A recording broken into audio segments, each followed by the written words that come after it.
It's not often a side loses 12 straight road matches without significant repercussions, and the Australian ODI side find themselves at that juncture right now. Two players that a few months ago found themselves as vital cogs in both Test and ODI sides, Matthew Wade and Glenn Maxwell, must wonder where they stand before a huge summer of Ashes cricket. Wade has already felt the axe after he was dropped in favour of Peter Hanscom for Australia's loss in the third ODI against India.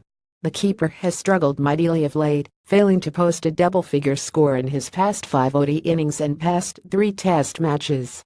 Given his keeping remains inconsistent, despite close to a decade on the scene, Wade needs to be scoring runs consistently, and he has looked frazzled in the mind of late.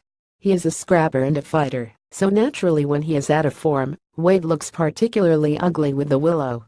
Despite not firing with the bat, the Test side had a significant reversal in fortunes when he was recalled, reeling off 5 straight victories, including a series sweep of Pakistan and a shock opening Test victory in India.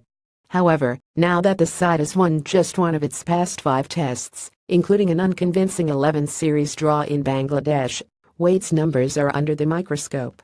At 29 years of age, he should be in the prime of his career. However, the prospect of Australia recalling Peter Neville, or even looking further afield for the upcoming Ashes series is real. The more interesting case is that of Maxwell. After a majestic breakthrough 100 in India in the third Test, his form has petered off badly. Maxwell has made enough starts in his past few Tests to keep the Wolves at bay. However, having finally been granted a prolonged role in the ODI side higher in the order, he has failed to deliver. The 0.5 batting role carries significant responsibility, and Maxwell's numbers are underwhelming since Australia won the 2015 World Cup in Australia, making just 668 runs in 31 matches, at an average of 27.83, including just 4 half-centuries and no hundreds. In 22 ODIs outside Australia since the World Cup, Maxwell averages a paltry 19.11, with a solitary half-century coming in 2015. With Usman Khawaja, Travis Head, Callum Ferguson, Curtis Patterson, Peter Hanscom and Mitchell Marsh around the traps, Maxwell now finds himself playing for his position. The Indians got inside his head in this ODI series, where his shot selection was questionable with Australia, having lost captain Steve Smith on Sunday, to see Maxwell stumped off a wide the very next ball was poor. There were times you expected the free-spirited Maxwell to attack, but instead he poked about. Of course, when you're under pressure as a batsman, sometimes the more you think about it, the worse it gets. AP photo John Super. Both Maxwell and Wade head into the summer relying on strong shield form to hold on to their places come the first Ashes Test in Brisbane.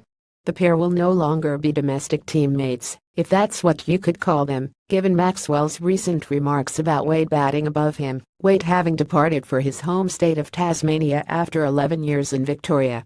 If forced to make a call for Brisbane now, I would stick with Maxwell, given his reasonable Test form at 0.6, and dispense with Wade.